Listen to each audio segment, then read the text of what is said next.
Michel Collomb. Pour répondre à votre question sur la nature de l'OTAN, je pense qu'il faut juger une organisation à ses actes. Et donc, il faut voir si vraiment il réalise les objectifs de la démocratie qu'on nous annonce dans sa propagande. Et si on voit dans l'histoire, l'OTAN, c'est quand même le complice du régime fasciste au Portugal de Salazar, le complice du coup d'État en Grèce, des colonels c'était la guerre froide. C'était la guerre froide. Le fascisme comme excuse pour la guerre froide ou la guerre froide comme excuse pour le fascisme, je regrette. On retrouve l'OTAN aux côtés des fascistes portugais, grecs, turcs, dans les réseaux gladiaux préparant des coups d'État pour préserver la France, l'Italie d'un grand danger, etc. Donc ça, on est juste dans la propagande. La question à laquelle il faut répondre, c'est à quoi sert l'OTAN? Et la première chose, je pense, j'aimerais qu'on y revienne par rapport à ce qui a été dit aux États-Unis et la Chine, mais la première chose, c'est qu'il faut juger l'OTAN par rapport à ses actes. Moi, je partage ce qui vient d'être dit. Les médias insistent toujours, lorsqu'une guerre est en préparation ou elle a lieu, sur ce pays-là à ce moment-là. On le présente d'une certaine manière, diabolisé, et on ne raconte jamais ce qui se passe après la guerre, quand l'OTAN a gagné. Et c'est ça qu'il faudrait regarder. En Yougoslavie, c'est une catastrophe. On a semé la haine partout. Les médicaments se vendent par plaquettes sur le trottoir. On a fait alliance avec la mafia. Le Kosovo est devenu la plaque tournante de tous les trafics. En Irak, où c'est pas l'OTAN officiellement, mais enfin bon, c'est la même chose. On a le pays est ramené à l'âge de la pierre. Il n'y a pas d'énergie. Il n'y a même pas d'essence pour les Irakiens. On assassine les scientifiques en masse. En Afghanistan, contrairement à la version anti-musulmane qui nous a été présentée, c'est une catastrophe, quoi. Karzai, l'employé du Nocal, de la multinationale US, règne sur quelques kilomètres carrés.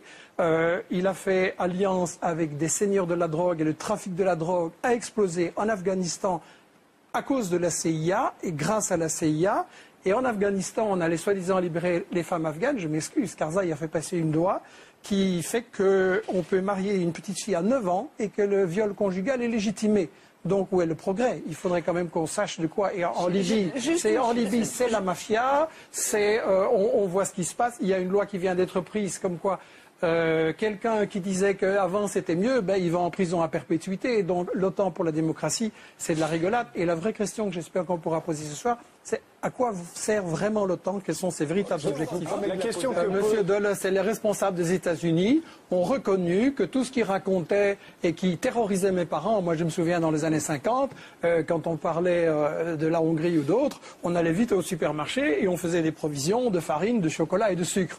Et on a terrorisé la population européenne, les Russes vont vous attaquer, mais lisez simplement les déclarations de monsieur Dulles et des responsables des États-Unis, ils ont bien dit ils savaient qu'il n'y avait aucun danger, mais que c'était nécessaire pour des raisons stratégiques pour implanter l'OTAN comme moyen de domination.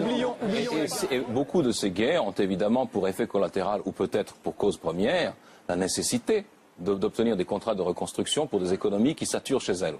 Ça me semble tout à fait évident, puisque dans nombre de ces conflits, la destruction des infrastructures civiles passe avant tout le reste. En Serbie, le cas est flagrant. On a détruit 9 blindés et pratiquement toutes les infrastructures civiles. 9 blindés. Michel Collomb. J'ai été accusé d'angélisme bétifiant et autres gentillesses. Je voudrais répondre qu'à mon avis, ce qui est bétifiant, c'est quand on nous raconte une version cinéma de propagande de l'OTAN, ou qu'on nous fait croire que l'OTAN, ça dépend du caractère de Bush ou d'Obama ou de Nixon, alors que ce sont des employés et que les choses sont à un niveau beaucoup plus profond.